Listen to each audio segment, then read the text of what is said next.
এবার ধানের শীষের বিপক্ষে ভোট চেয়ে ভাইরাল আরও এক নেতার সুন্দরী স্ত্রী।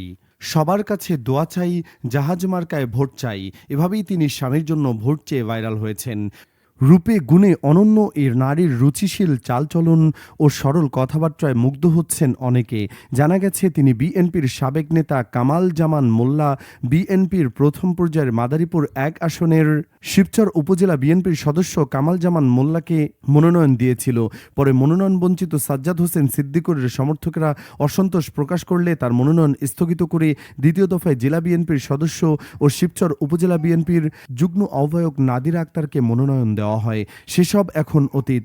নির্বাচনকে সামনে রেখে বর্তমানে মাদারীপুর ১ শিবচর আসনে নির্বাচনী উত্তাপ দিন দিন বাড়ছে।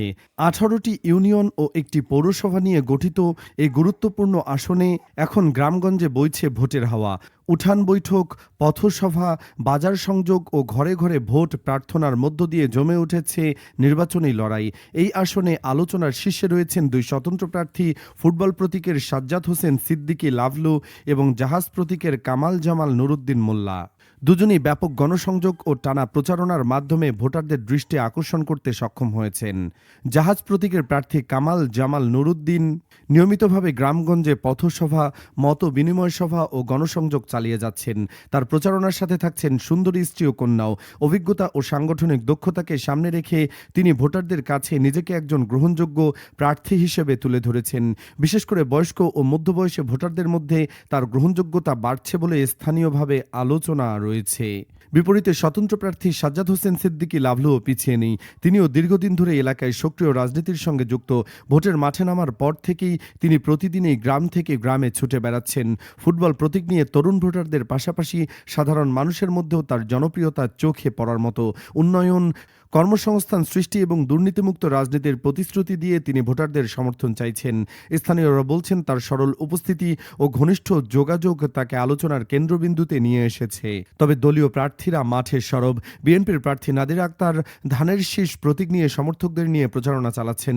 জাতীয় পার্টির প্রার্থী মোহাম্মদ জহিরুল ইসলাম মিন্টু লাঙ্গল প্রতীক নিয়ে নিয়মিত মাঠে রয়েছেন। ইসলামিক আন্দোলন বাংলাদেশের প্রার্থী মোহাম্মদ আকরাম হুসাইন হাত পাখা প্রতীক নিয়ে ধর্মপ্রাণ ভোটারদের মধ্যে প্রচারণা জোরদার করেছেন। এ দুজনের পক্ষে প্রচারে অংশ নেওয়া বিএনপির ১১ নেতাকে বহিষ্কার করা হয়েছে। গতকাল বুধবার রাত ৯টার দিকে বিএনপির কেন্দ্রীয় কমিটির সিনিয়র যুগ্ম মহাসচিব রুহুল কবির রিজভীর সই করা এক বিজ্ঞপ্তিতে এই তথ্য জানানো হয়। কামাল জামান মোল্লা এবারের নির্বাচনের স্বতন্ত্র প্রার্থী হিসেবে জাহাজ প্রতীক ও সাজ্জাদ হোসেন সিদ্দিকী ফুটবল প্রতীক নিয়ে প্রতিদ্বন্দ্বিতা করছেন। এ কারণে সম্প্রতি বিএনপির সদস্যপদ থেকে তাদের দুজনকে বহিষ্কার করা হয়। এবার তাদের সমর্থকদের বহিষ্কার করা হলো। বিএনপির স্থানীয় নেতাকর্মীদের ভাষ্য, যেসব নেতাকর্মী দলের সিদ্ধান্তে বাইরে গিয়ে বিভিন্ন কর্মকাণ্ড করছেন, সামনে তাদেরও চিহ্নিত করে বহিষ্কার করা হবে। তবে বিজ্ঞপ্তিতে বহিষ্কারের কারণ হিসেবে দলীয় সিদ্ধান্ত অমান্য করে সংগঠন বিরোধী কর্মকাণ্ডে জড়িত থাকার কথা উল্লেখ করা হয়। পদ হারানোর প্রতিক্রিয়ায় শিবচর উপজেলা বিএনপির যুগ্ম আহ্বায়ক শাহজাহান মোল্লা সাজু বলেন, বিদ্রোহী প্রার্থীকে দল থেকে বহিষ্কার করতে পারে, কিন্তু অন্য পদের সদস্যদের যেভাবে বহিষ্কার করা হচ্ছে তা একতরফা। বিএনপির সংবিধানের বাইরে গিয়ে এই বহিষ্কার করা হয়েছে। এতে আমাদের কি হবে? আমরা নির্বাচন করব, এমপি হব, আমরা দেশ পরিচালনা করব। কেন্দ্রের বহিষ্কার আমরা মানি না। জানতে চাইলে মাদারীপুর ১ আসনে বিএনপির প্রার্থী নাদিরা আক্তার বলেন, আমি চেয়েছিলাম সবাইকে একত্র করতে। উপজেলা ও তৃণমূলের বহু নেতাকর্মী দলীয় প্রার্থী ও ধানের শীষের পক্ষে মাঠে নেমেছেন। তখন বিদ্রোহী দুই প্রার্থীর অনৈতিক সুবিধার কারণে কিছু নেতাকর্মী দলের বাহিরে অবস্থান নিয়েছেন। দল থেকে তাদের বিরুদ্ধে ব্যবস্থা নেওয়া হচ্ছে। এখনও যারা দলের বাইরে আছেন তাদের ব্যাপারেও দল যথাযথ ব্যবস্থা নেবে।